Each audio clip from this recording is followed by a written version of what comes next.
Right, we'll wait for a few minutes and then we'll start.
Okay, I'll start by sharing my slides.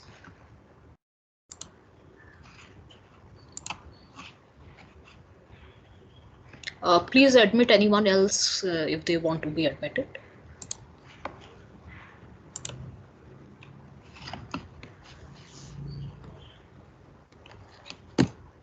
Right, so this is the sixth class of the structural biology course, and in this course, we will be talking all about NMR spectroscopy. So after I go through the summary of week 6, then I'll clear a few doubts that you had in the previous class, and then we'll go through some sample questions. This is the introduction to NMR spectroscopy. So NMR stands for nuclear magnetic resonance, and it is a powerful analytical technique used to characterize organic and biological molecules by identifying the carbon-hydrogen framework within the molecules. It determines the physical and chemical properties of atoms or the molecules in which they are contained. So not only can you find out the structure of the molecule, that is the connectivity of the atoms, but you can also find out its three-dimensional structure from NMR. NMR has many applications in science and technology. For examples, in hospitals, you know the MRI machine, which is used for scanning tumors or bones. So the MRI machine is based on the concept of nuclear magnetic resonance. Other than that, just 1 second, I think someone wants to be admitted.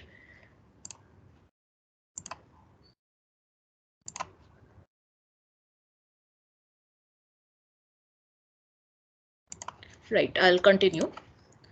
So other than that, in food technology also, NMR is used. So suppose you have an oil like olive oil, and there are some impurities added to the oil to dilute it. So if you take the NMR of the impure oil and you compare it with the NMR of the impurities, you can find out what percentage of the oil is pure. So like that, you can find out if the oil that you are getting is pure or some impurities have been added to dilute it. So the biggest advantage of NMR is that it is non-invasive and a non-destructive method. Nothing happens to the sample and it is not destroyed and can be reused. So in X-ray crystallography, you are hitting the sample with high energy X-rays. So that can lead to destruction of the sample. But that is the advantage of NMR, that it is a very non-destructive method and you can recover the sample as many times as you want. The next part in about NMR spectroscopy is that you are actually studying every atom in a molecule. So suppose you have a molecule like this, which is CH3CH2Cl. So the NMR spectra will tell you all about the different kinds of atoms in the molecule. It will tell you how many different hydrogens, how many different carbons there are. So this is the major advantage of NMR spectroscopy, because you are looking at each of the atoms. Whereas in techniques like X-ray crystallography, you are looking at the structure as a whole. So you're looking at the shape of the structure and not the individual atoms. Other than that, the advantage of NMR spectroscopy is that you can study the sample under many different conditions. So in the previous slide, I mentioned that NMR is a very non-destructive technique. So you can study the same sample under many different temperatures. Like here, the NMR has been taken for this molecule in a range of temperatures from 21 degrees Celsius to 90 degrees Celsius. And the sample is not destroyed in NMR. So you can use the same sample again and again to record the NMR under different conditions. So this is the advantage of being a non-destructive technique. That is, as long as the sample is not degraded, you can keep changing the conditions of the system and find that under which conditions you are getting the best NMR. Another prominent advantage is that NMR is a quantitative technique. So you can actually find the percentage or amount of some component present in the sample. So here, this black line is the NMR spectra of a pure compound, and the blue line is the impure compound. So you can see that this peak which is highlighted is extra in the impure compound. So you can compare the intensity of the peak for the impurity and the peak for the pure compound, and you can find out how much percentage of the compound is impure. So the advantage is that NMR is a quantitative technique. Other than that, NMR can be taken in solution form, and so you can study the dynamics of the molecular system. In techniques like X-ray crystallography, you will only get an idea of the static structure of the sample, because you are crystallizing the sample and not allowing it to move freely. But in solution NMR, the sample can freely move in the solution, and so you are getting an idea about the dynamic structure of the sample. So an example has been shown here, like this molecule, you know that there's a delocalization of the lone pair of nitrogen. So this amide bond has partial double bond character. So at low temperatures, due to the partial double bond character, these two methyl groups will show different signals. But as you are increasing the temperature, this rotation will increase till at high temperatures, both the signals merge and you get a single peak. So like this, NMR can give you an idea about the dynamics of the system. Now we will look at the different ways in which light can interact with matter. So the study of how different forms of electromagnetic radiation interact with atoms and molecules is known as spectroscopy. So when light falls on a surface, it can pass through it without any deviation, and this is called transmission. If the light bounces off the surface, it is reflection. If the light passes through the surface, but it changes the angle after passing, so that is refraction. Diffraction is when the light passes through a slit in the sample and is uniformly scattered from the slit, so that all the beams have constructive interference. Absorption is when the light is completely absorbed by the surface, and scattering is when the light bounces off in random directions after striking the surface. Now, in all these kinds of interactions, you can only observe the surface if the ray of light reaches the eye. So the light passes through the lens in the eye, and before passing through the lens, it passes through the iris, which is the colored dark part of the eye.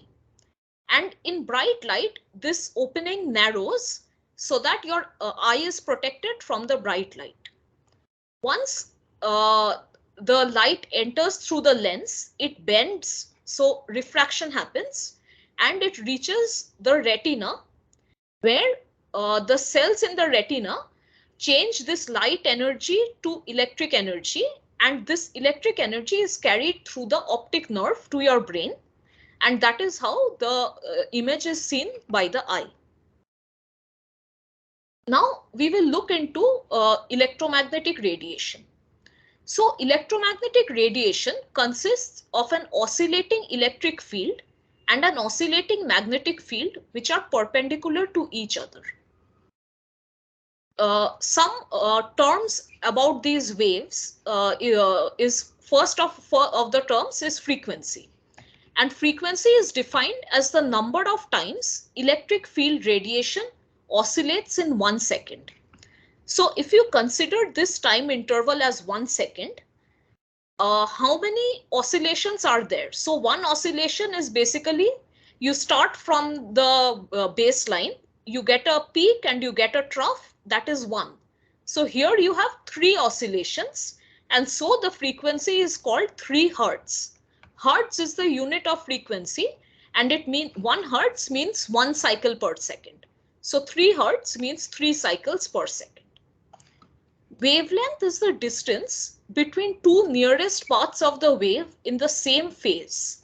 That is the distance between the, you have to take the distance between points in the same phase. So these 2 points, if you take the difference between them, that constitutes one wavelength.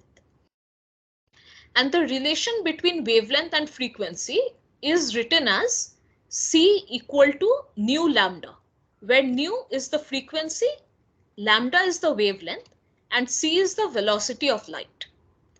So electromagnetic radiation can have a wave character like this, in which there is an electric field and a magnetic field perpendicular to each other, or electromagnetic radiation can have a particle character. In this, there are discrete packets of energy called photons, and the energy of a photon is said to be E equal to h nu. And if you replace nu from this formula, you can get E equal to h c by lambda, where h is the Planck's constant, c is the velocity of light, and lambda is the wavelength. So we have seen in previous classes about the electromagnetic spectrum, where there are different wavelengths of light, and last time we had focused on the X-ray frequency, in which the wavelength is near the dimensions of that of biological macromolecules like proteins and carbohydrates. That is why X-ray was used to study the proteins. But now we will look at the radio frequency. And radio frequency is the region which is used basically for NMR spectroscopy. So you know that every molecule is made up of atoms, and the atom consists of a nucleus at the center which is surrounded by an electron cloud. Now the nucleus is made up of positively charged protons and neutral neutrons. Both protons and neutrons have a single mass unit, and so the net nucleus is positively charged and has a mass. The more important property of neutrons and protons is known as spin. So the spin value of a proton and neutron are same, and it is equal to half h by 2 pi, where h is the Planck's constant.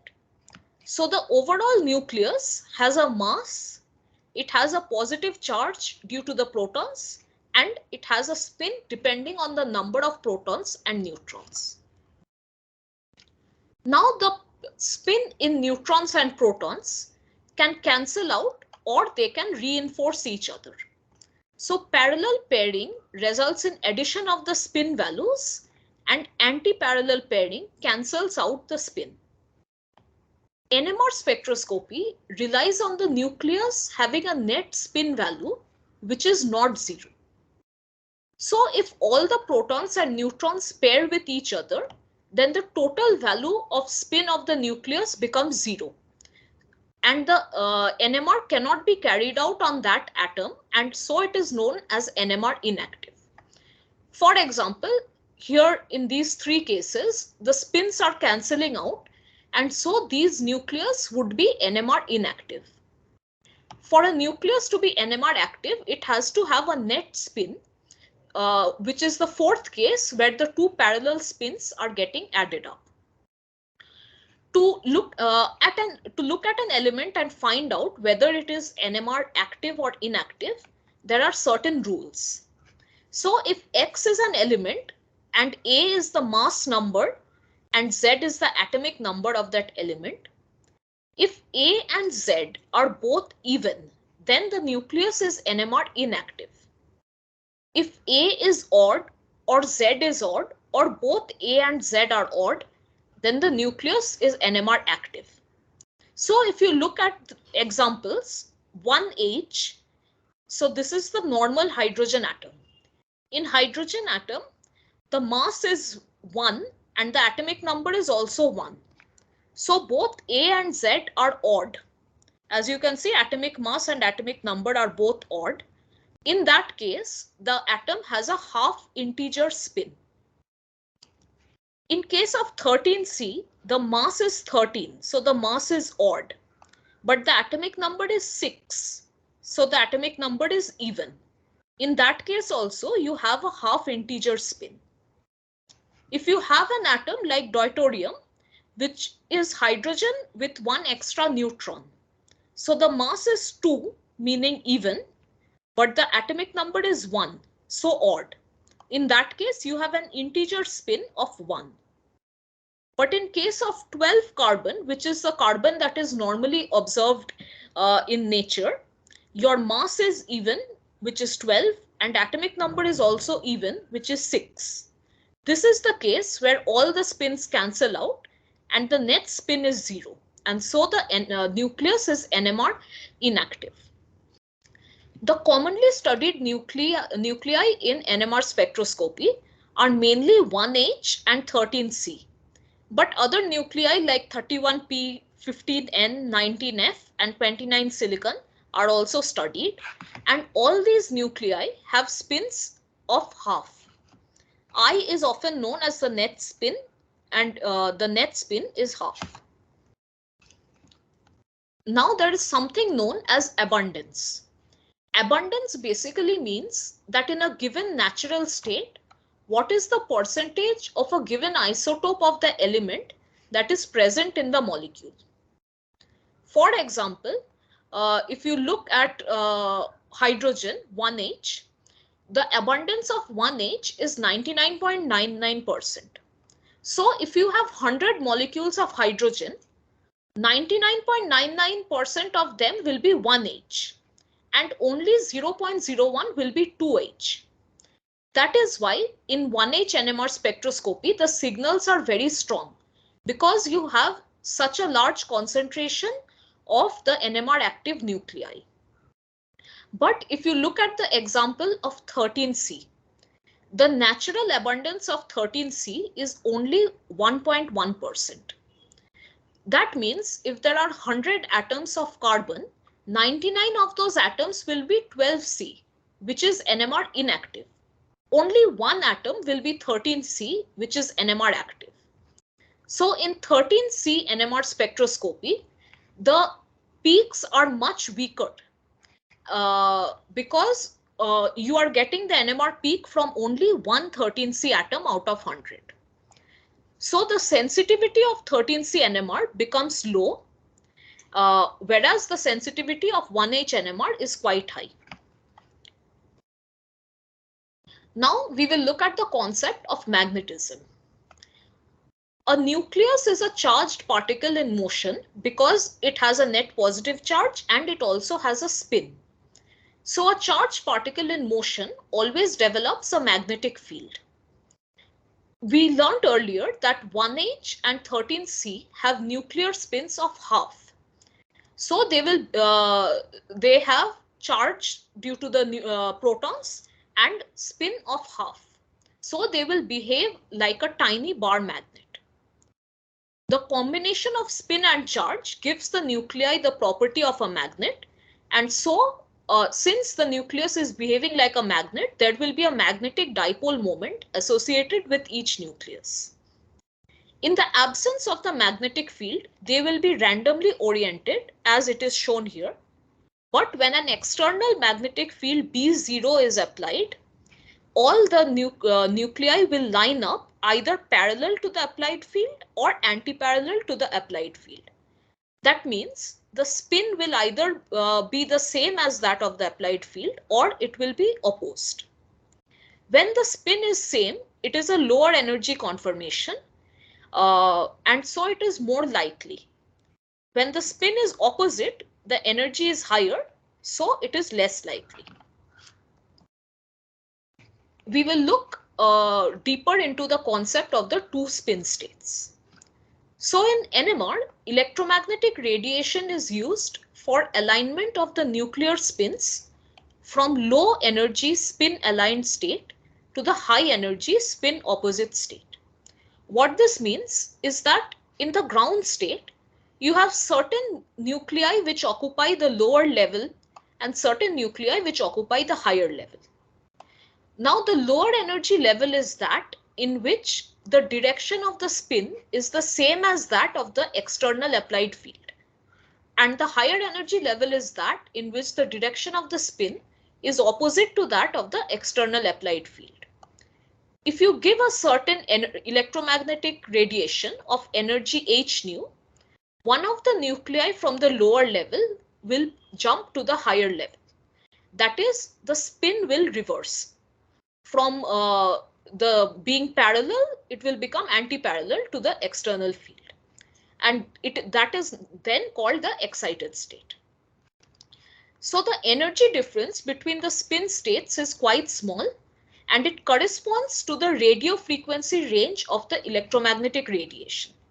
That is why the radio waves are used in NMR spectroscopy. So the energy that is required for this spin flipping, called delta E, depends on the magnetic field strength at the nucleus. So when no external magnetic field is applied, both these levels remain at the same place. Because you saw in the previous slide that the nuclei will be randomly oriented when there is no external magnetic field applied. So there is no differentiation of two levels and so delta E is 0. When a magnetic field is applied, the energy difference increases with increasing value of the magnetic field. So as you go to higher magnetic fields, the energy difference between the two spin states increases. And more energy is required for this spin flip mechanism. If we consider I to be the net nuclear spin number, which we know is half in case of 1H and 13C, then the number of spin states that the nucleus can stay in is calculated by 2I plus 1. This means that for 1H and 13C, we know I is half. So the number of spin states will be 2I plus 1. So 2 into half plus 1, which is 2. So for both 1H and 13C, there are two spin states as this diagram shows. Now, if you have a molecule with I equal to 1, which is the case we had observed in deuterium, which is 2H. We had seen I equal to 1 in deuterium. So in that case, 2I plus 1 will give values of 3, and you will have 3 spin states for deuterium. There is a we had learned that each nucleus will behave as a magnet with a magnetic moment mu. Now mu can be calculated by gamma into p, where p is the angular momentum, or it can be also written as the net nuclear spin numbered I, and gamma is known as the gyromagnetic ratio. So you can write, so the parameter gamma is basically the ratio of the magnetic moment and the angular momentum, and it is a constant for a particular type of nuclei. When we apply a magnetic field, the magnetic dipole of the magnetic dipole in each of the nuclei will interact with the external magnetic field, and the energy of this interaction is given by minus mu B0.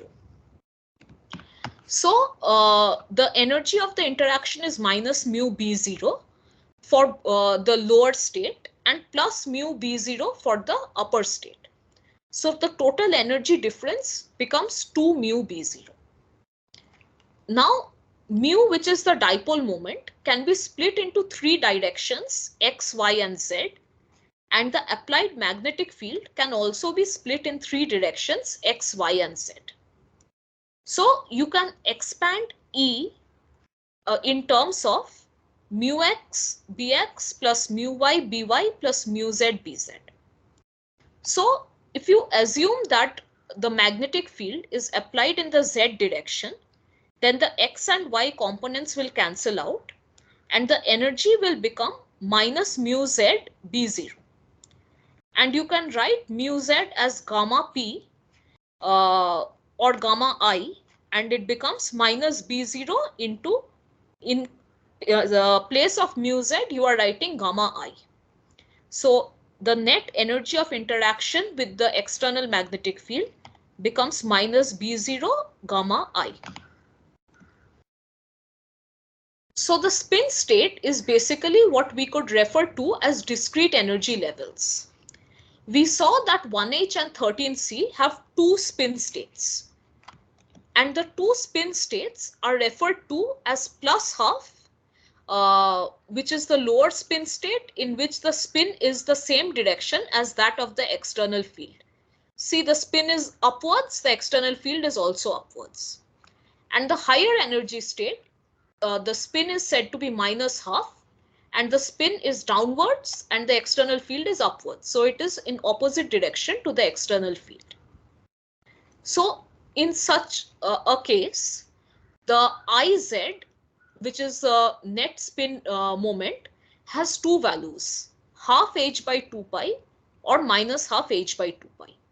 So if we put this value of Iz in the equation that we had found in the previous slide, which is E equal to minus B0 gamma Iz, where B0 is the external magnetic field, gamma is the gyromagnetic ratio, and Iz is the net spin quantum number. So we replace this value of Iz in this equation, and we can find 2 values of energy depending on whether we are taking plus half or minus half. The energies are written here. So therefore, what has happened is that we have got 2 energy levels because of the interaction of the nucleus with the external magnetic field. One is the lower energy level with the spin plus half, also known as the alpha state, and the other is the higher energy level with the spin minus half, also known as the beta energy state. The energy difference between these two comes by adding these 2 values of E, and it comes equal to B0 gamma h by 2 pi, where B0 is the external magnetic field and gamma is the gyromagnetic ratio.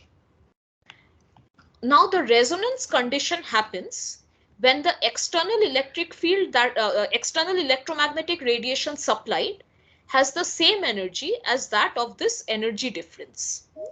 So when that happens, the nucleus can jump from the lower state to the higher state.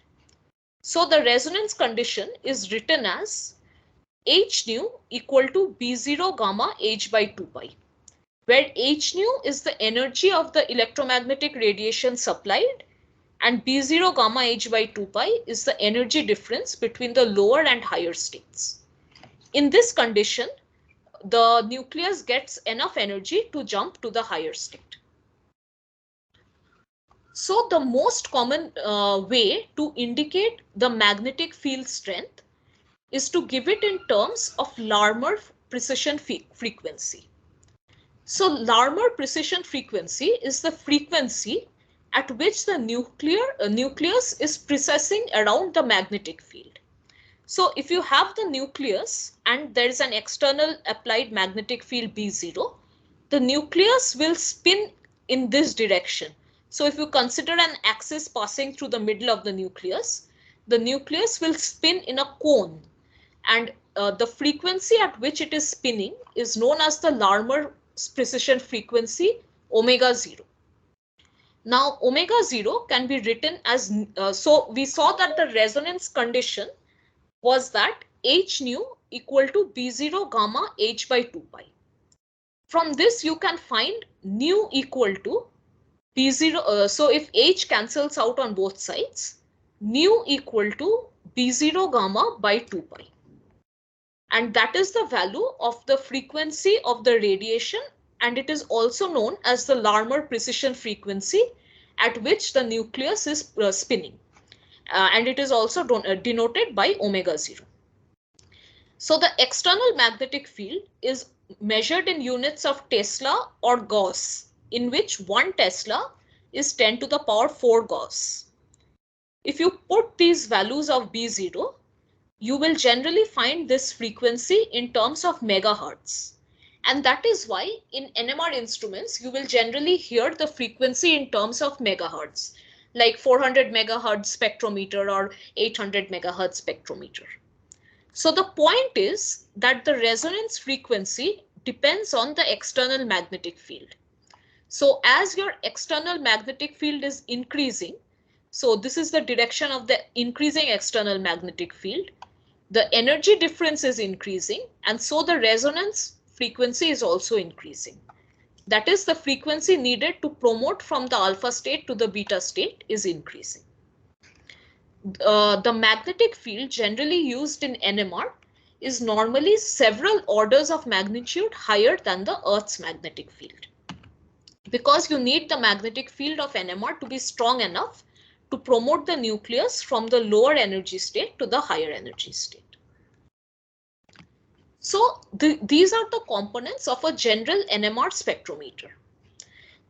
You have a superconducting magnet which generates a powerful magnetic field that is tens of thousands of times stronger than the Earth's magnetic field.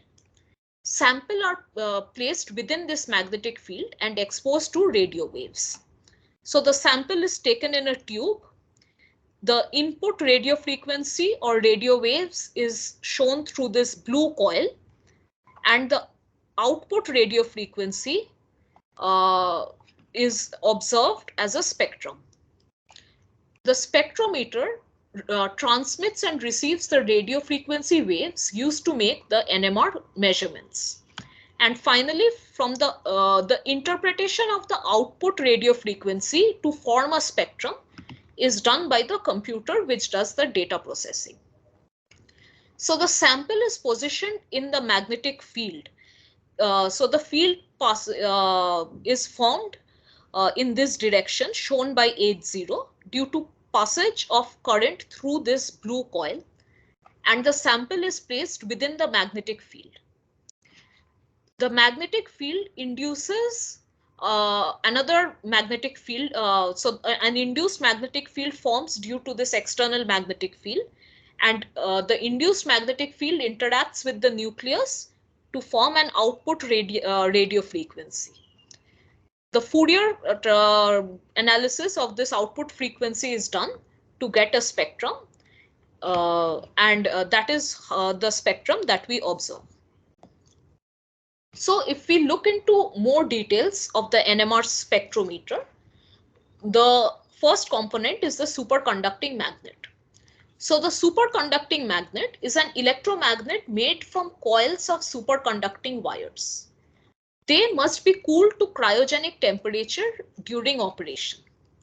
So a superconductor is a substance which has almost no electrical resistance.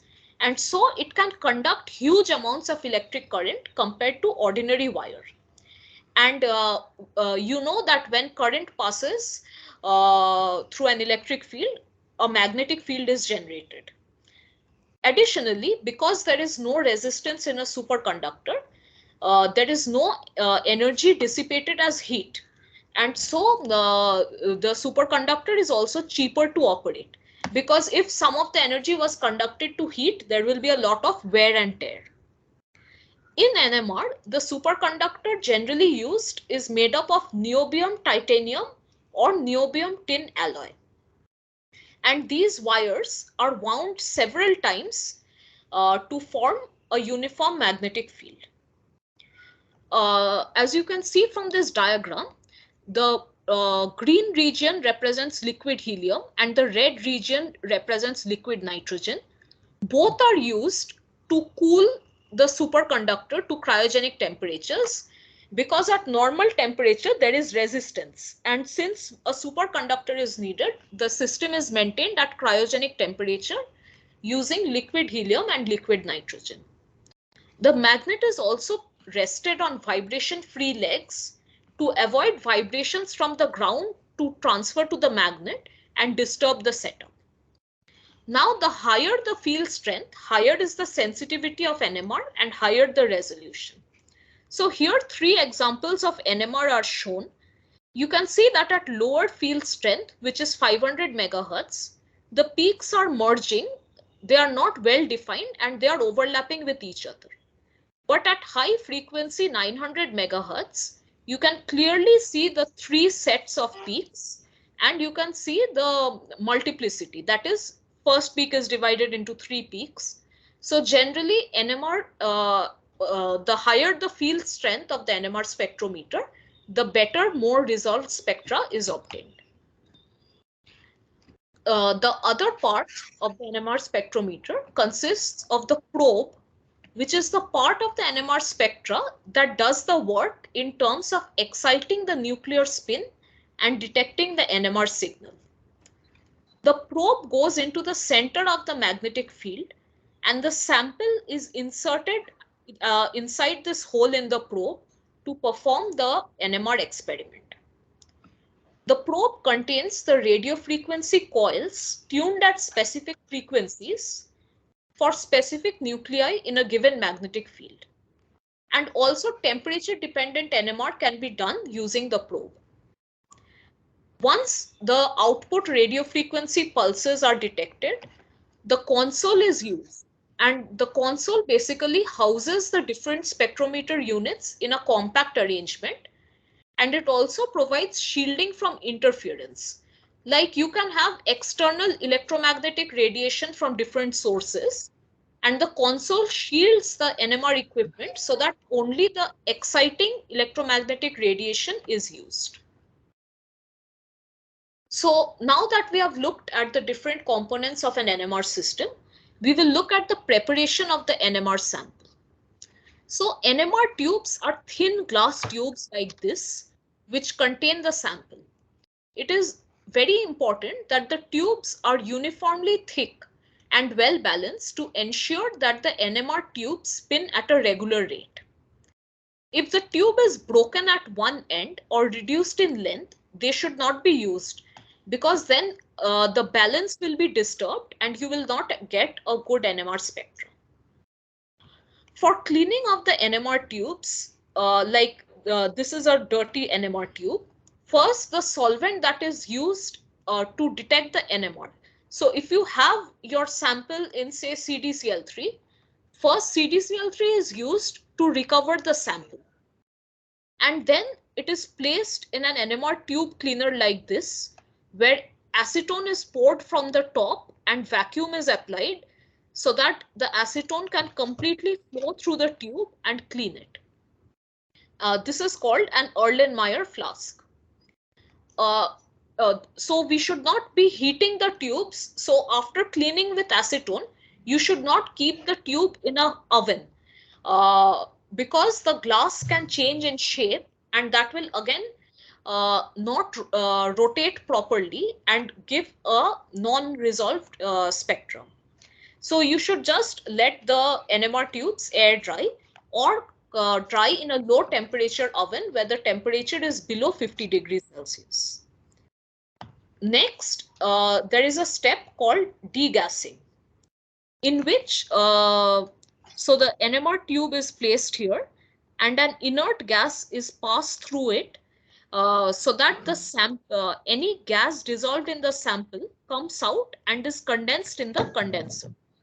So what this does is it removes dissolved gases from your NMR sample, because if there are dissolved gases, they will interfere with the NMR spectra, and passing an inert gas through the NMR sample helps in removing these dissolved gases, and you get a better sample to noise ratio. Next, about sample preparation, we need to look at the quantity. So for proton NMR of small organic compounds, which is up to molecular weight of 500, anything between 1 and 20 milligrams of the sample is fine. But since carbon-13 NMR, the sensitivity is much less. So while studying abundance, we saw that since carbon-13 is present at only 1.1% natural abundance, that is, in 100 atoms of carbon, only one will be carbon-13. So the sensitivity is much lower. And so you need a large amount of sample for carbon-13, which is up to 50 to 100 milligrams. The solution, if it is too concentrated, you will get very broad signals like this. And if it is too dilute, there will be a lot of noise in the sample, which is this second example. So neither a concentrated solution nor a dilute solution is good for getting a good NMR spectra. Next, to get a good spectra, a process called shimming is done. So a shim is a device used to correct any inhomogeneity in the applied magnetic field during an NMR experiment. So suppose this is the applied magnetic field is shown by lines here. So generally the ends of the sample distort the field homogeneity, which means towards the ends of the sample, the field bends and it becomes non-homogeneous. Shimming corrects this so that the field is homogeneous throughout the sample. If the field is not uniform, molecules in different positions will experience different field strengths. So this will produce broad, distorted, or additional signals. For example, here this is before shimming, and there are two molecules of the sample shown here. Both the molecules are experiencing different fields because the field is not homogeneous. And so the resultant spectra, as you can see, is very broad. The separate peaks in the spectra cannot be observed. After shimming, which is done using small electrical circuits having some resistance, the magnetic field becomes homogeneous. In this field, the spectra is resolved much better, and you can clearly see each of the peaks and how many peaks it is divided. So the shimming process increases the homogeneity. Next, we will look at a general NMR spectra. So the NMR spectra is the graphical representation of the NMR signal, which is analyzed towards understanding the molecular level information. The different atoms in different chemical environments will show different peaks. So if you look at this molecule, CH3COO, CH2CH3, There are three kinds of hydrogen atoms, A, B, and C. They are present in three different environments because B is directly next to the CO, C is directly next to an O, and A is the farthest from the COO group. So you will get three main signals, A, B, and C. So NMR shows the different kinds of hydrogens or carbons present. Additionally, integration is a measure of the area of the peaks in the spectrum, and this is proportional to the number of atoms that it represents. So peak A consists of 3 atoms, so the area will be 3. Similarly, the area of peak B will be 3 and that of peak C will be 2 since there are 2 hydrogens. So the ratio of A, B and C is 3:3:2. So the two data you are getting from NMR spectra is firstly how many different kinds of hydrogen there are, and secondly, within each kind of hydrogen, how many similar hydrogens there are. These are some examples of bad NMR spectra, and I'll briefly discuss why each of these are bad. So in the first example, there is a lot of noise as the baseline. The baseline should be perfectly plain like this. In the second example, the signals are cut off at the top. So you are losing data about the integrals. So that is why this is a bad NMR spectra. In this example, the signals are too small. So if you have a spectra, a signal for say a single hydrogen, it can get lost in the baseline. So too tall signals are also not good and too small signals are also not good.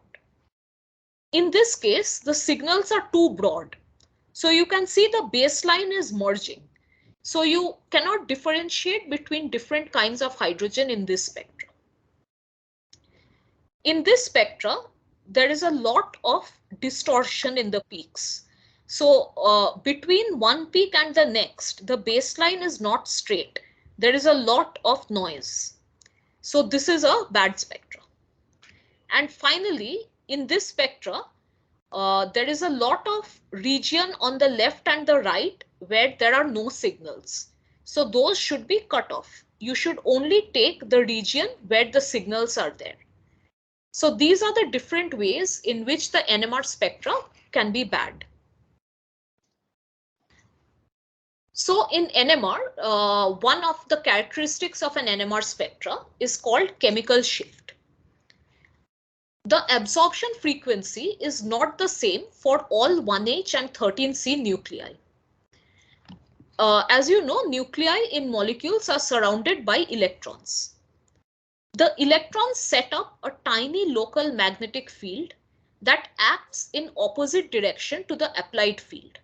So if the applied field is B0 and the field created by the electrons called the induced field is this blue line, then the effective field experienced by the protons is the difference between these two, which is calculated, B effective is calculated by B applied minus B local. So the effective field experienced by different protons is different. And each chemically distinct nucleus has a different electronic environment, and so it will exhibit a different signal. The different signals are defined by a value known as chemical shift or delta, which is basically calculated by frequency of the signal minus frequency of a reference, which is generally taken as 0, divided by spectrometer frequency into 10 to the power 6. So that is what is plotted in the x-axis. And the unit of chemical shift or delta is parts per million, because in the numerator, the unit is hertz, and in the denominator, the unit is megahertz. So that will automatically give you multiplied by a value of 10 to the power 6. So that makes the unit as parts per million or ppm. So if you look at this molecule, which is ethanol, there are three kinds of hydrogen. CH3, which is 2 carbons away from the OH group, CH2, which is adjacent to the OH group, and OH, which is directly attached to O. So you get three different signals, 1, 2, and 3, with different chemical shifts. So the chemical shift varies depending on the chemical environment of the proton. There are two terms that come with respect to the chemical shift, known as shielding and deshielding. So if this is the nucleus, the electrons around the nucleus circulate in presence of an external magnetic field and create an induced magnetic field. This induced field opposes the applied field. And if you have a nucleus surrounded by high electron density, then the induced field is also high and the nucleus is shielded because it experiences weaker magnetic field and it appears towards lower regions of the spectrum. That is called upfield. But if there are less number of electrons surrounding the nucleus, then the nucleus experiences a strong magnetic field because it is not shielded that much, and it appears at higher regions of the spectra, which is called downfield. In short, if the nucleus is surrounded by a lot of electrons, it will appear upfield, and if the nucleus is surrounded by less electrons, it will appear downfield. So electron donating groups lead to shielding, meaning lower values of ppm, while electron withdrawing groups lead to deshielding or higher values of ppm. Now, if you look at the benzene ring, in presence of the applied magnetic field B0, the electrons of the benzene ring will circulate. So these blue lines that are shown represent the circulating pi electrons of the benzene ring. So when a charged particle moves, it creates a magnetic field, and the induced magnetic field due to the movement of the electrons is shown by these gray lines. Now, if you look at the position of the hydrogen on the benzene, the induced magnetic field shown by the gray line near the hydrogen is directed up, and the applied magnetic field is also directed up. So the two fields add together, and the hydrogen experiences a higher field, meaning it is deshielded. So the hydrogen in the benzene ring will appear at higher ppm values. This is known as magnetic anisotropy because the anisotropy basically means a non-uniform magnetic field. And so because of the induced magnetic field, the hydrogen experiences a higher field, and this is called magnetic anisotropy. That is why the hydrogens in benzene appear at around 7 to 8 ppm values. Now, if we want to count the different kinds of hydrogen in a compound, there are three terms which define it. One is called homotopic, another is enantiotopic, and finally diastereotopic. So how to find if two hydrogens are homotopic? Suppose we are considering these hydrogens which are shown as red and blue. We will replace one hydrogen by another atom, say D. So first the red hydrogen is replaced by D, and then the blue hydrogen is replaced by D. Both these represent the same molecule, and so the hydrogens are said to be homotopic. Homotopic hydrogens will always give the same NMR signal. Now, if you look at this molecule, and there are two hydrogens in it, HA and HB. If HB is replaced by X and then HA is replaced by X, these two molecules are mirror images of each other, or enantiomers. We had learned previously that if a carbon has 4 different groups attached to it, it is chiral and its mirror image will be non-superimposable with it. So these two groups become enantiomers. So HA and HB are said to be enantiotopic. Enantiotopic hydrogens will give the same NMR signal in an achiral environment, which means under normal NMR conditions. Now, if you have a group like this with a double bond, and you are looking at two hydrogens, again shown by red and blue. First, the red hydrogen is replaced by a different atom like chlorine, and then the blue hydrogen is replaced by a different atom, chlorine. So these two compounds are not the same because these two chlorines, like you cannot interconvert these two because there's a double bond, and they are also not mirror images. So they are called diastereomers, and hence these two hydrogens are diastereotopic. Diastereotopic hydrogens will always give rise to different NMR signals. So this table basically shows the typical 1H NMR shifts of different general compounds like carboxylic acids, ketones. You can just have an idea about the range in which the shifts come. So this will help you solve different NMR spectra. Here are some examples of very simple NMR spectra.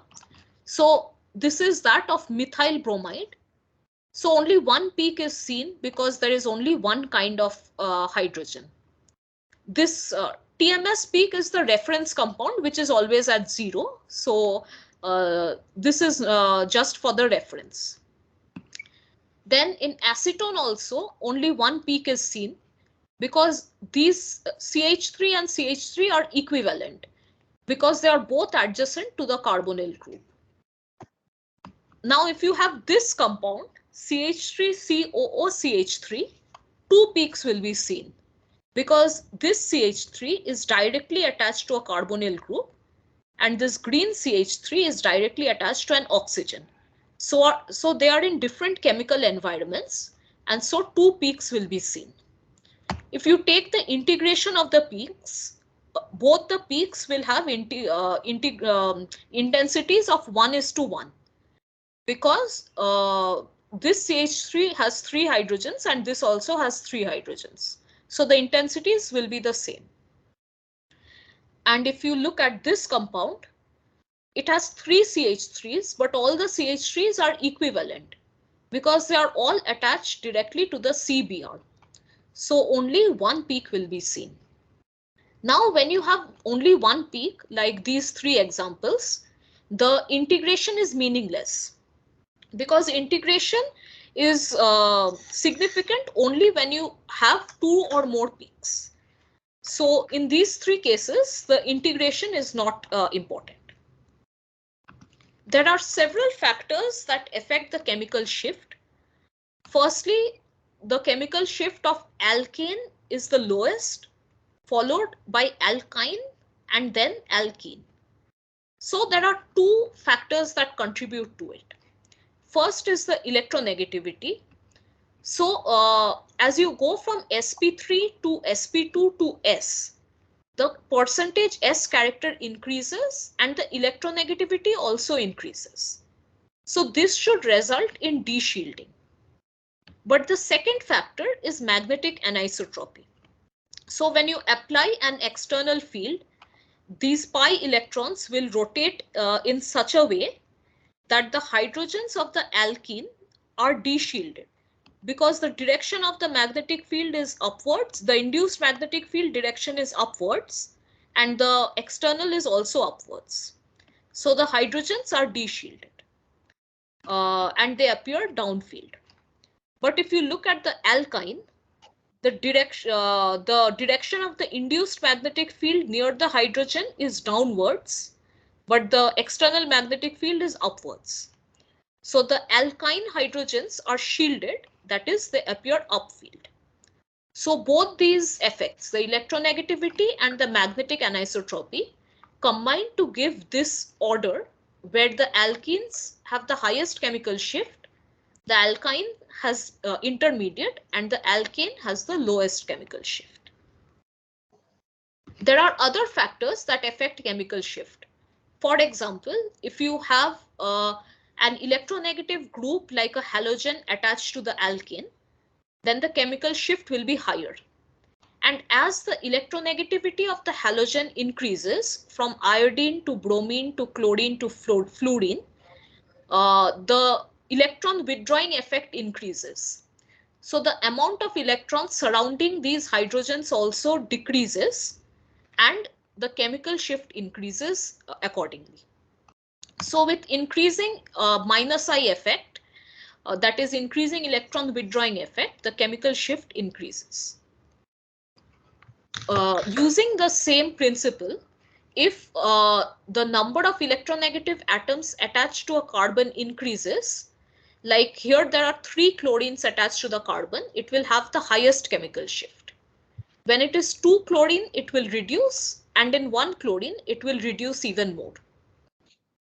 Again, with distance, the effect decreases. So if the bromine is attached directly to the hydrogen, it will have the highest chemical shift.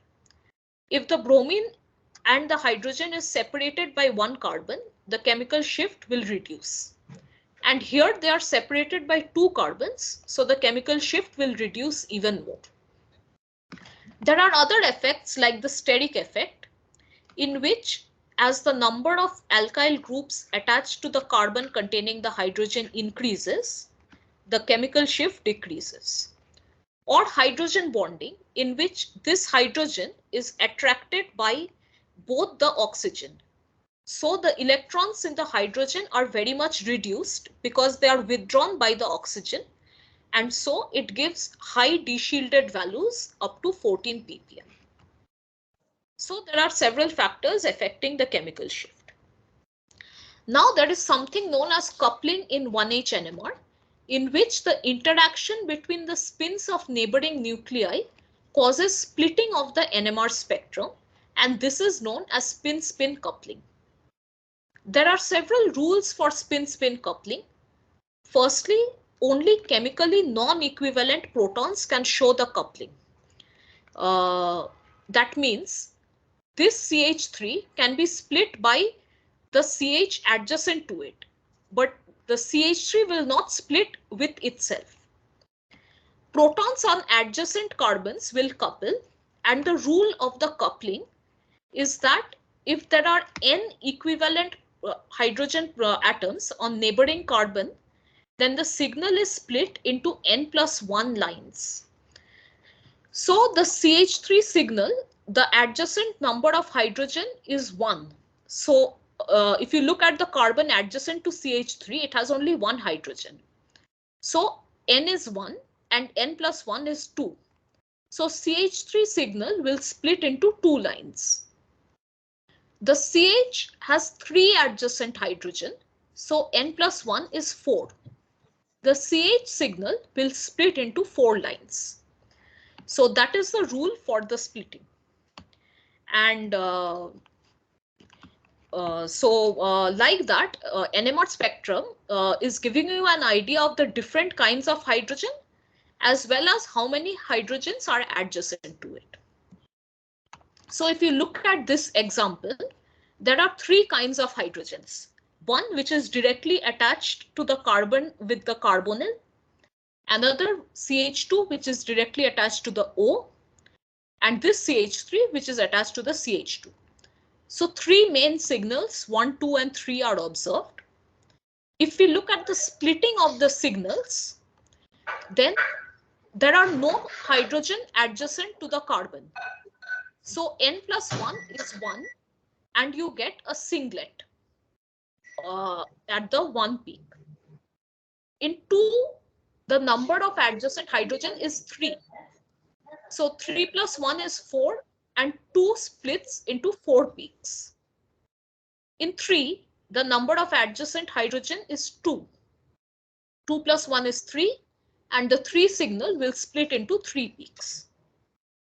The coupling constant is the distance. So if a signal is splitting into 3 peaks, the distance between the peaks is known as the coupling constant, and it is expressed in Hertz.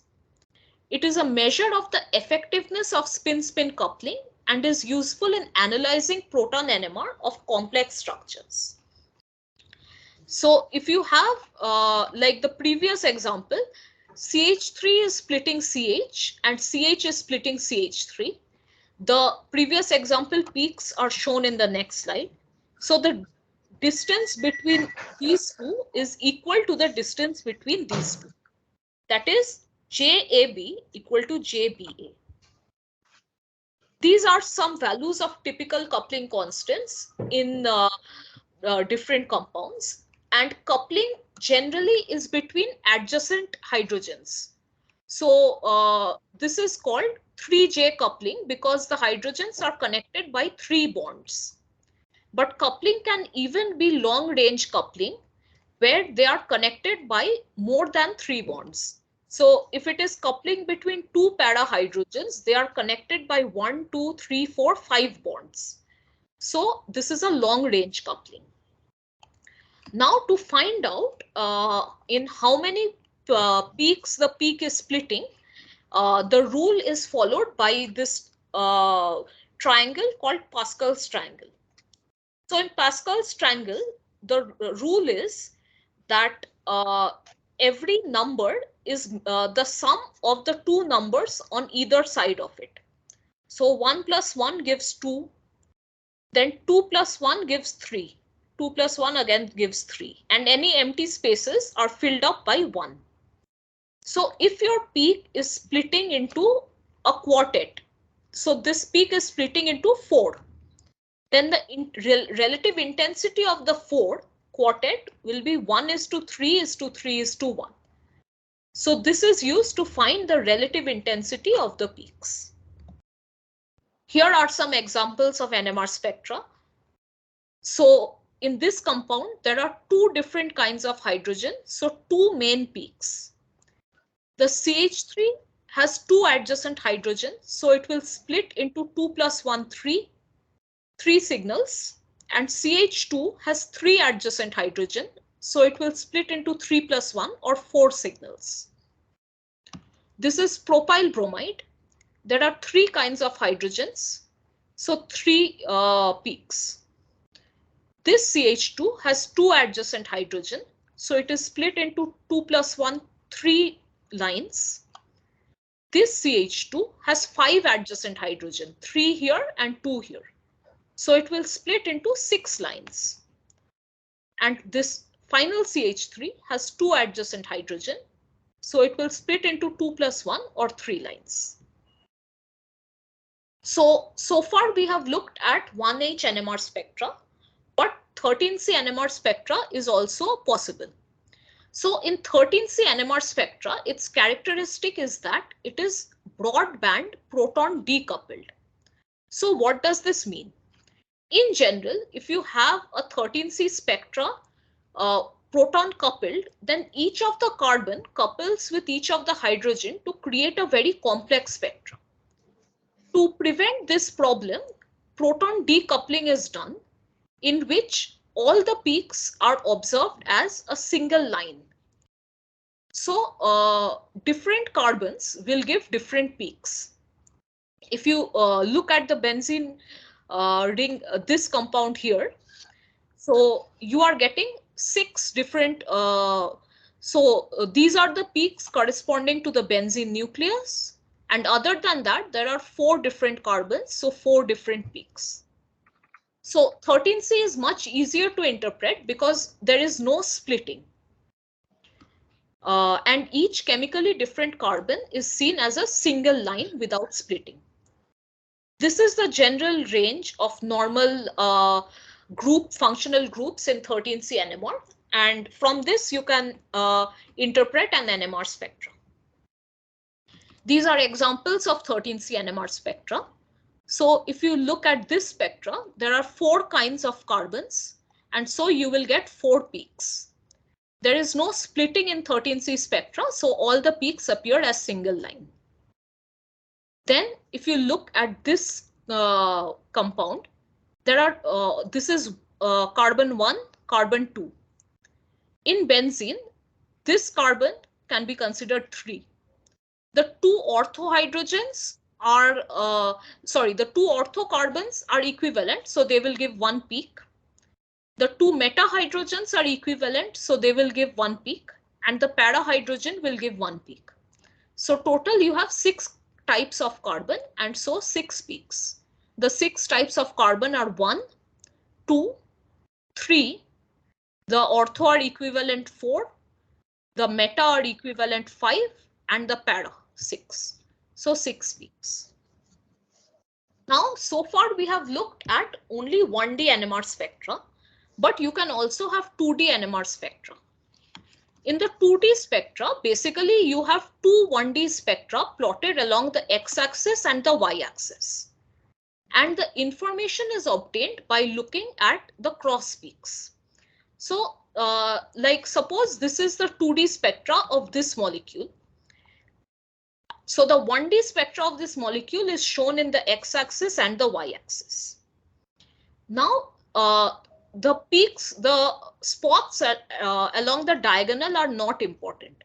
We need to look at the spots which are off diagonal.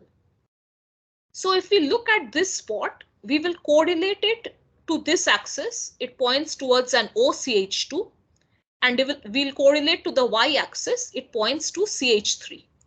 So this spot determines the interaction between OCH2 and CH3. So this is known as a COSY or correlation spectroscopy. It shows that which hydrogen atoms are coupling with each other through a chemical bond. If we look at this cross peak, it again correlates OCH2 with CH3. So the OCH2 and CH3 are adjacent, so they will clearly interact. So 2D NMR spectra is basically giving you an idea about which hydrogens are interacting with each other. There is another kind of, so this 2D NMR spectra is an interaction through a bond. Because OCH2 and CH3 are interacting and they are connected through a bond, it is called a through bond technique. You can have a through space technique known as nuclear Overhauser effect or NOESY. So if you have this molecule, this hydrogen shown by light, say this hydrogen shown by yellow and this hydrogen shown by green. These two can interact through the space, and the interaction will be observed through a spot on the spectrum. So if you draw a line from this green hydrogen, you will reach this spot. And if you draw the line to the other axis, you will reach the yellow spot. So this spot is the interaction between the yellow hydrogen and the green hydrogen. Like this, for each of the interaction through space, you will get a different spot. And from the 2D spectra, you will get an idea about which of the hydrogens are interacting through the space. And the intensity of the spot is directly proportional to 1 by r to the power 6. So if the distance is smaller, you get a very highly intense spot. And this is called a nuclear Overhauser effect. The most important kind of 2D NMR spectra that is relevant for protein study is called HSQC. So this is a single amino acid that is shown, and the interaction between the amide NH. So between the N and the H, that appears as a spot on the 2D spectra, and it can be used to identify the particular amino acid. So this 1H15N pair is convenient reporter for each amino acid, and it is used as a fingerprint to find out about the structure of the protein. So for example, this spectra where the 15N is plotted in the y-axis and the 1H is plotted at the x-axis, the black spots correspond to this protein calmodulin in its free state, and the red spots correspond to when the protein is bound to this ligand. So using this, you can find the difference between the black and the red spots, and find how the structure of the protein is changing when it is binding to this ligand. The final kind of 2D NMR spectra that we'll study for today is called HETCORE or heteronuclear correlation. In this, the proton NMR is taken in one axis and the 13C NMR is taken in another axis.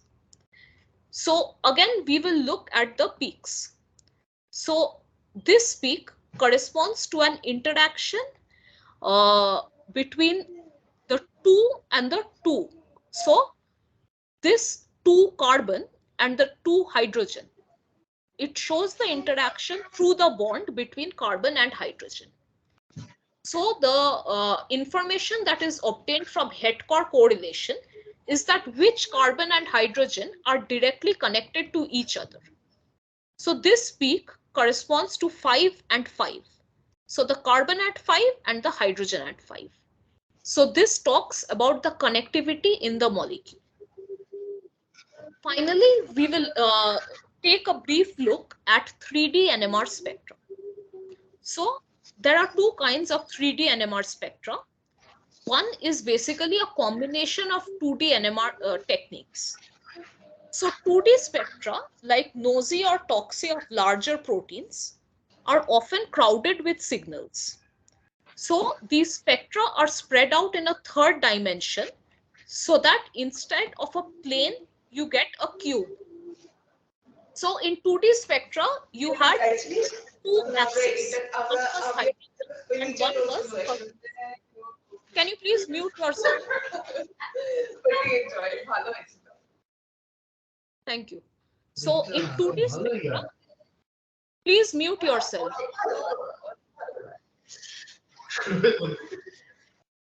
In 2D spectra, you had two axes, one which had 1H and one which had 13C. In 3D spectra, you will have three axes, 1H, 13C and 15N. So instead of a plane like you were getting in the 2D spectra, you will get a cube. The other kind of 3D spectra is known as triple resonance experiment. So this is the method that is generally used for large proteins of greater than 150 amino acids. In this experiment, the compound is labeled by two different nuclei, 13C and 15N. The advantage is that because you have two labeled nuclei, the spectra is highly sensitive. But the disadvantage is that it becomes very expensive because you have to label two different nuclei. There are different kinds of triple resonance experiment. One is HNCO, in which the magnetization is transferred from the amide hydrogen to the amide nitrogen and then to the carbonyl carbon. So it is called HNCO. And the three peaks that you get, this three-dimensional cube that you get, gives you information about these three atoms shown in red. Another is the HNCaCO. So the magnetization is transferred from the amide hydrogen to the nitrogen, then to the C alpha, and finally to the carbonyl carbon. So you are not getting any information about the C alpha because it is jumping over the C alpha, but you're getting information about the N, H, and carbonyl carbon. The nomenclature is done based on how the magnetization is transferring. So since it is going from H to N, HN, then to C alpha, Ca means C alpha, and then to CO. So then it is CO. That is how the nomenclature is done. And the final kind of 3D NMR experiment is called HNCA because it is going from H to N and then directly jumping to C alpha, which is called CA. So HNCA, and it is giving information about these three atoms. So this concludes the talking about 3D NMR. So from NMR, you can find out the secondary structure of the molecule. So as we had learned about the various secondary structures in the second lecture, and so secondary structure determination by NMR does not require a full three-dimensional structural analysis as does X-ray crystallography. So in X-ray crystallography, you have to have full idea about the 3D structure of the molecule, and only then you can predict its secondary structure. But in NMR, often the 2D NMR is enough. There are different ways in which you can predict the secondary structure from NMR. First is by looking at the coupling constants. So coupling between the H alpha and the HN. So if you look at the amide bond here, the H alpha is here and the HN is here. They are connected by 4 bonds, 1, 2, 3, 4. The coupling between these two hydrogens is different for different secondary structures, and they have characteristic values shown here. So by finding that coupling constant, you can predict what kind of secondary structure is forming. Another method is by 2D NMR. So we had learned about rosy spectra, where a peak will appear whenever there is an interaction between two atoms through space. So in case of an alpha helix, different kind of rosy peaks will be seen, which are shown here, which will be basically between the ith and I plus 4th residues. Because alpha helix forms a hydrogen bond I plus 4 to I, there will be a rosy cross peak between the I plus 4 to I residues. So like this, several long range rosies are indicative of an alpha helical structure. There is a table which shows that what are the threshold distances for each of the secondary structures. So you know the different kinds of secondary structures like alpha helix, 310 helix, beta sheet, and turns. So in alpha helix, the characteristic is you will find rosy peaks between the I plus 4th and ith residues, because the I plus 4th and ith residues are brought close together by the hydrogen bond. The characteristic of the beta sheet is you will find rosy peaks between different strands. So whatever the hydrogen bond is forming in the beta sheet, you will find a rosy peak between those atoms. And these are some characteristic distances between atoms which will help you find the kind of secondary structure present. Another way of deriving secondary structure from NMR parameters is something that can be done by simple 1H NMR. So Wishart produced a simple method for secondary structure determination by analyzing the difference between alpha proton chemical shift and that reported for random coil. So the chemical shift of the alpha proton in an alpha helix and the random coil is subtracted, or in the beta sheet and random coil is subtracted. So the rule is that in case of a helix, if we look only at the delta C alpha, which is the difference in the chemical shift of the alpha carbon between the secondary structure and the random coil. So in case of helix, this is positive and 3 ppm. But in case of beta strand, this is negative and 2 ppm. So if we look at the plot of the delta C alpha, wherever the delta C alpha is negative, that is forming a beta sheet. Again, in this region, delta C alpha is positive, so it is forming alpha helix. Again, negative, beta sheet. Again, positive, alpha helix. Like this, from delta C alpha and delta C beta, and remembering these rules, you can predict what is the arrangement of secondary structure formed. Finally, the tertiary structure can also be calculated from NMR. So how this is calculated? First, a random starting structure is constructed by maintaining all the bond lengths and the known amino acid sequence. Then certain constraints are given to the structure based on the rosy observed. So if the rosy peak is very intense, there is a certain threshold distance between the atoms. So similarly, if the rosy peak is very weak, the threshold distance is much larger. So giving these distances as constraints, a simulated annealing procedure is done on the starting structure. What this basically means is that you have the starting structure constructed based on the amino acid sequence and the covalent bond lengths, and you are giving certain constraints to the structure. That means certain rules that the structure must follow.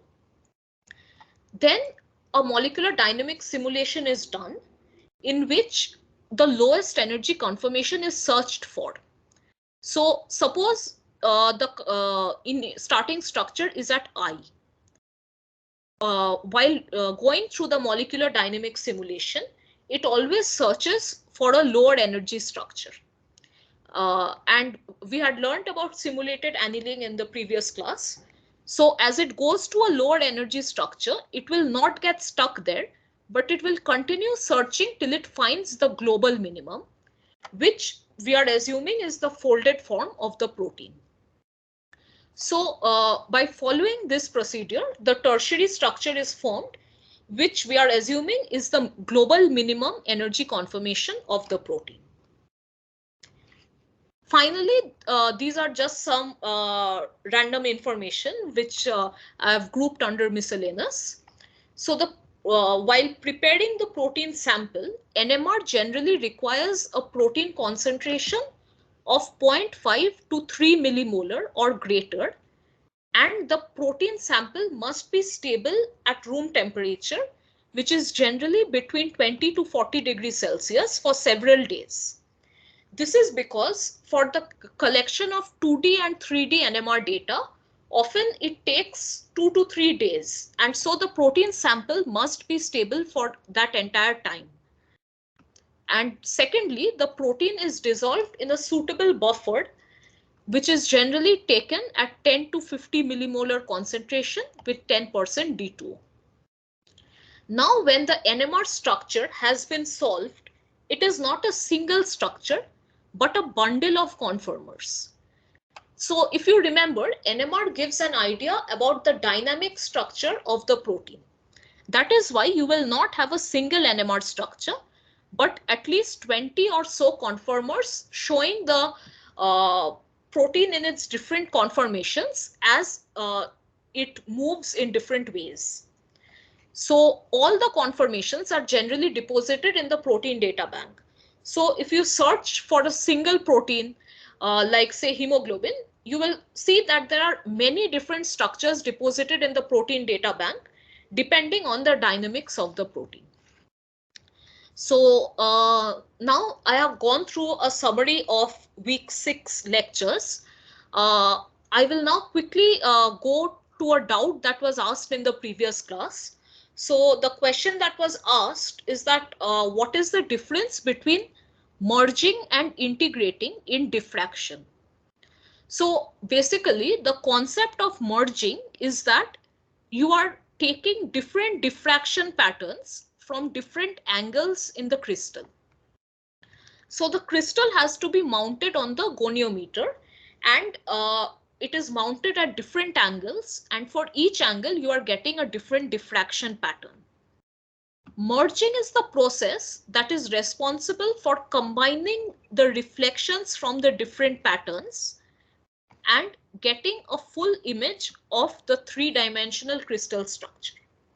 So for example, suppose this is how the crystal, this is a 2D crystal. For simplicity, we are looking at a two-dimensional crystal. So suppose the crystal looks like this from the 2-0 plane. 2-0 refers to the HK values. So how the crystal looks, that different points in that come from the different angles at which the diffraction value is taken. So how the crystal looks from different angles is found out by merging the different diffraction images taken at different angles, and that is known as merging. integrating is the process by which the intensity of the diffracted beam is measured. And this is done by scanning each diffracted beam using a point detector. So a single point is isolated, and then the intensity of each pixel within that point is added up. So this single point is zoomed in over here, and there are several pixels, and each pixel has a certain intensity. When all these intensities are added up, you will get the net intensity of that particular spot. And this process is known as integration. So this is the difference between merging and integration. So now that we have covered the doubt of the previous class, I will go through some sample questions. The first question is that in CH3Br NMR spectra, how many types of hydrogen and peaks can be observed? I'll give you some time to solve it, and you can let me know the answer.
Okay, so the correct answer is B.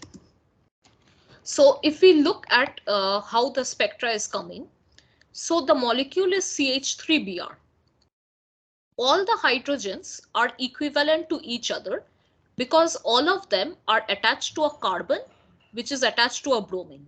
So you will get only a single peak.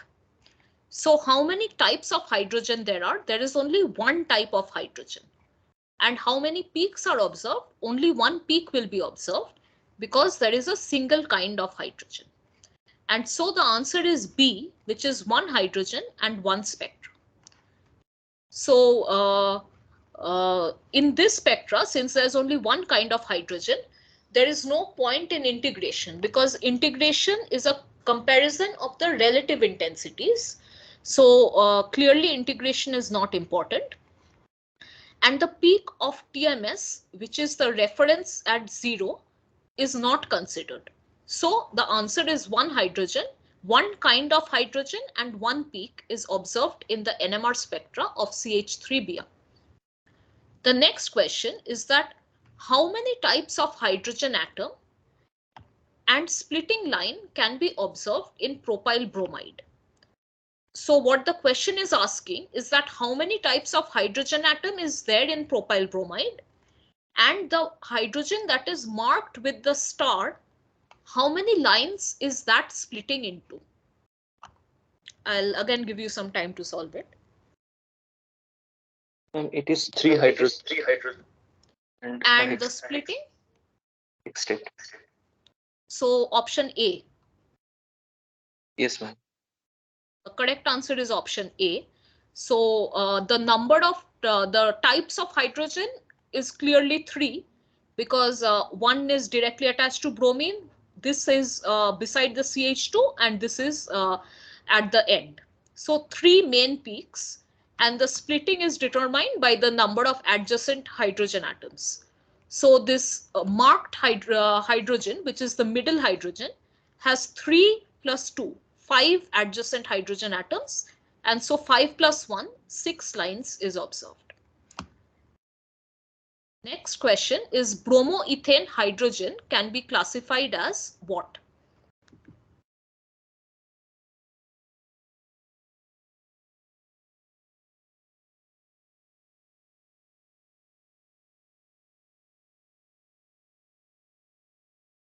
Ma'am, the diastereotopic hydrogen.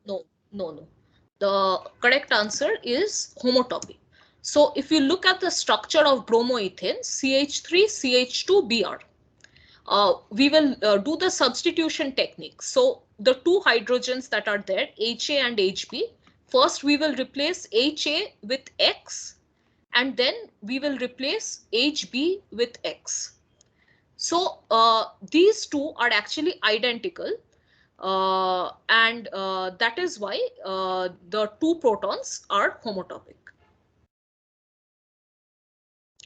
So the next question is, identify the correct molecule from the above NMR spectra, this NMR spectra.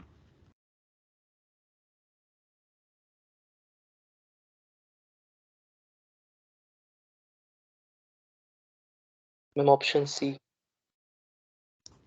Yeah, you're correct. So how it is identified is that you can see there are two peaks. So this is the only one that has two different kinds of hydrogens. And if you also compare the integrals, which is 2:3, CH2 has 2 hydrogens and CH3 has 3 hydrogens. And also if you look at the chemical shift, the CH2 is directly connected to the bromine, so it should be more deshielded. And it is indeed more deshielded. It has higher ppm values. So in all the criteria, the splitting as well as the chemical shift as well as the number of hydrogens, this is matching. So the correct answer is C. Then, which of the following combinations of atomic mass and atomic number result in a half integer spin value?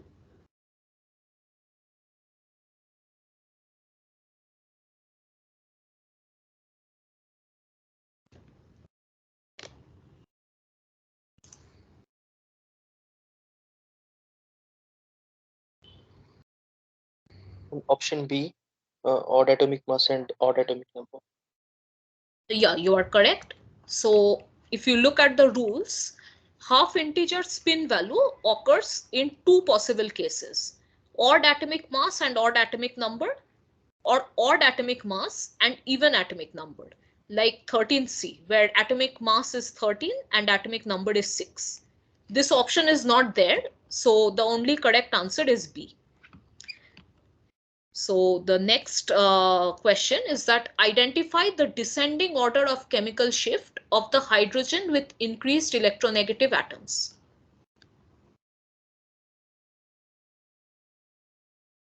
Option 1 first.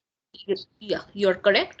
So if you can see the chemical shift values compared to methane, when a single chlorine is added, it becomes deshielded, so the chemical shift increases. When more chlorines are added, it becomes even more and more deshielded, and so the chemical shift increases. Question 7 is that if you consider this given equation, then the excited state energy level is achieved at which spin state of the proton? Minus half. Correct. So I'll just recap that portion that we had learned. So the in case of 1H and 13C, two spin states are possible, plus half, which is the lower energy state, in which the spin and the external magnetic field are both in the same direction. Here it is upwards. And the higher energy state, which is spin minus half, where the spin and the external magnetic field are in opposite directions. So if you look at this equation, minus B0 gamma half into h by 2 pi, that is the energy of the lower energy state. And so the excited state is obtained when the spin becomes minus half, when an electromagnetic radiation of the energy difference is supplied. So the higher energy state spin is minus half. Next, the question is calculate the spin value of a nucleus consisting of 6 protons and 6 neutrons.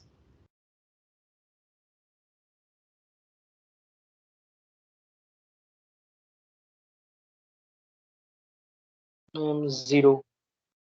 Yeah, you are correct. You have to remember the rule that when the atomic mass is basically sum of protons and neutrons, so 12, and atomic number, which is the number of protons, so 6. They are both even, so the spin value is always 0. And question 9, which is 3D structure of a macromolecule in its native and dynamic form can be viewed by which of the following technique?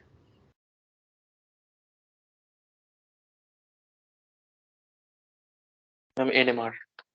Yeah. So in the other techniques, it is mainly the static form, or like in fluorescence spectroscopy, you excite the molecule, so it is not in native form anymore. NMR is the only technique that is both native and dynamic. And because it is a picture of the dynamic form of the molecule, that is why for each protein in the protein data bank that is solved by NMR, there are several different structures that are deposited based on the movement of the molecule. And the last question for today is that which of the following is a through space correlation in a 2D NMR experiment? Option A, COSY. Okay, no, it is actually option B, nosy. So I'll just go back to the 2D NMR spectra region that, so I'll discuss the difference between COSY and nosy. So this is a COSY spectra. COSY is a through bond technique. So if you look at the spot, this spot is correlating CH3 and OCH2. So OCH2 and CH3, these two are connected through a bond. And so the COSY spectra is giving you information about atoms that are connected through a bond. But the rosy spectra is giving you, rosy or nosy, both are same. It just, the initial, the machinery is different of rosy and nosy, but the principle is the same. It gives you information about atoms that are not directly connected through bonds, but are interacting through space. So like suppose this hydrogen and this CH3 hydrogen are close. So they are interacting through space. So it is represented by the yellow and green colors. So if you look at this spot, it is the interaction between the green hydrogen and the yellow hydrogen. So it is showing this interaction, which is the interaction through space. So if we go back to the question asks that which is a through space technique, and the answer is nosy, because in nosy it is showing the correlation through space, not directly connected through the bond. So that brings us to the end of today's lecture. So if you have any doubts, you can ask them now.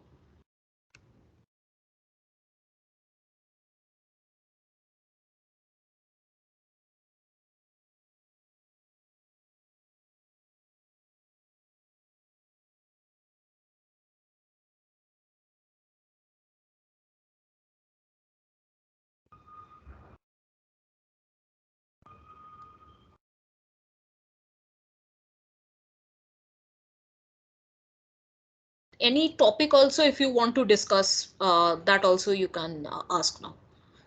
Like I think you only had asked about the this doubt in the previous class, right? The difference Yes. between merging and integrating.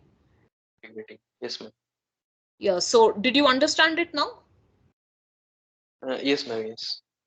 Okay. Ma'am, ma'am, can you please tell me about the coupling and decoupling once again? Sorry, your voice is breaking. What are you asking? Ma'am, coupling and decoupling. Okay, so that this one you are saying, wait. This are you asking? Yes, ma'am. In the okay. So generally in proton coupled spectra means that so whenever carbon will interact with the hydrogen that is directly attached to it, and the peak will get split. So if there are two hydrogens attached to the carbon, this carbon will show a triplet. In this carbon there are three hydrogens attached, so it will show a quartet. But the problem is that the spectra becomes very complex. So in 13C, what is done is that the 13C NMR, there is a process by which the proton is decoupled. That means there is no splitting due to the coupling. So you are only observing a single peak for each carbon. So whatever the different types of carbon there is a single peak for each. So even for CH3, there is a single peak. For CH2, there is a single peak. So this is the difference between 13C and 1H NMR, is that in 1H NMR, you will clearly see the splitting by the n+1 rule. But in 13C, because of this proton decoupling, you will only see a single line for each of the different kinds of carbon, no matter how many hydrogens are attached to it. So that is known as the proton decoupled spectra. Is that clear? Yes, ma'am, got it. Thank you. Sure. Anything else?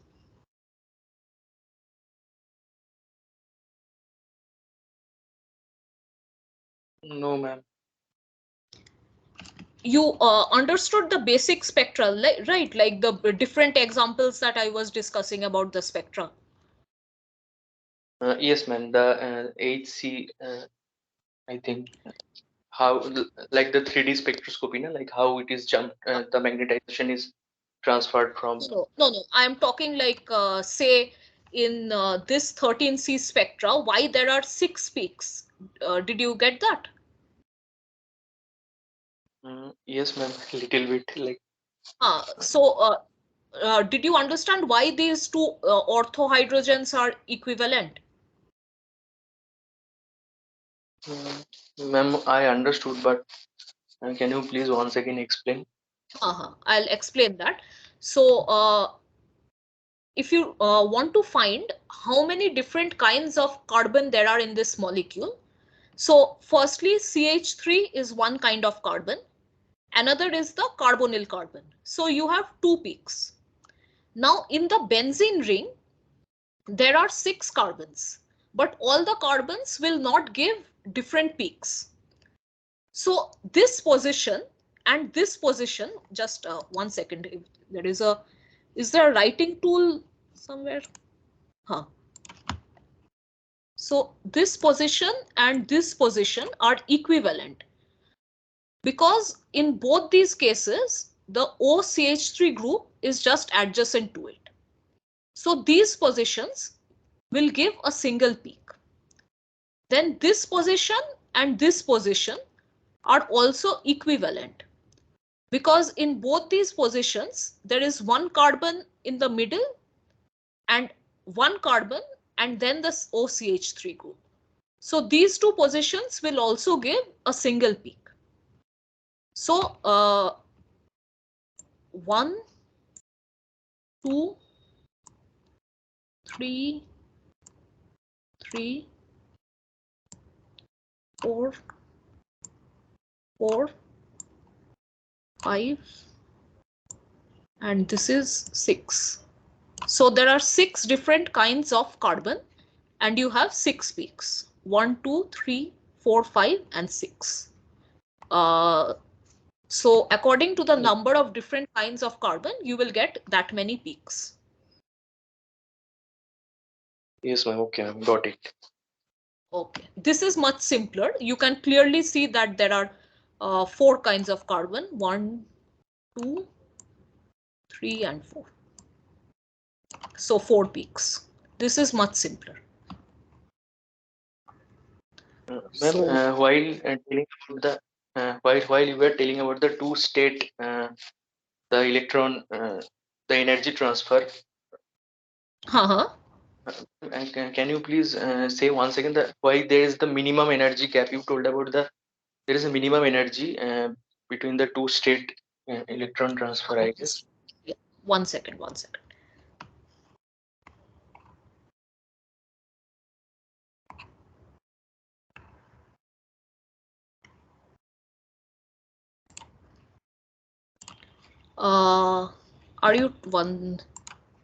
Are you talking about this where the energy gap is increasing? This slide, ma'am. Yes. This slide you're talking about, right? Yes, ma'am. Yes. Yeah, okay. What I was saying is that when the applied external magnetic field H0 is 0, then there is no energy difference between the two states.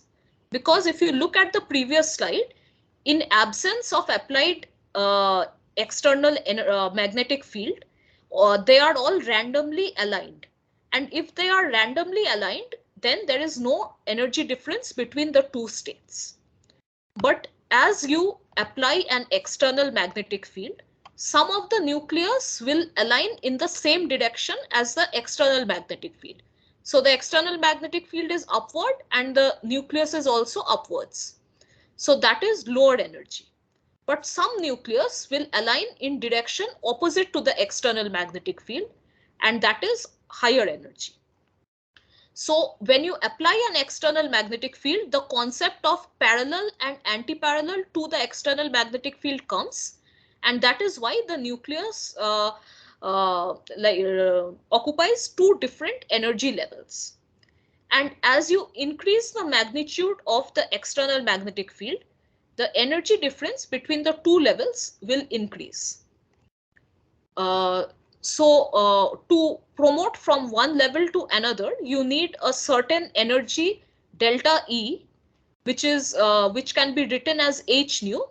So what this energy will do, it will cause a spin flip. So when going from lower level to the upper level, the direction of spin has to change from upward to downward. So this energy will help in changing the direction of the spin when it goes from lower level to upper level. And this energy for the spin flip is provided by the external electromagnetic radiation that you are providing through the NMR spectrometer. So what was your question in this? I was not actually able to listen to this the two state because of the network issue. Yeah, okay. So yeah, the two states is arising because of that reason. So, like when you are applying the external magnetic field, some of the nucleus are parallel and some are anti-parallel. So this causes a difference in energy, and that is why the two states are formed. Yeah. Okay, thank you. Okay, sure. Anything else?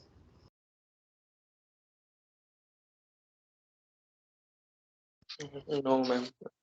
Any problems with other assignments or other chapters also? If you let me know the problems, I can like discuss them next class also. So for any of the chapters covered, like up to chapter 6. Actually, my exam is now going on, ma'am. That's why Okay. I'm not Fine. able to give time. Okay, no problem. You just let me know whenever you have the doubts, so I'll clear them. Okay, fine then. I'll Okay. okay, I'll stop the class then.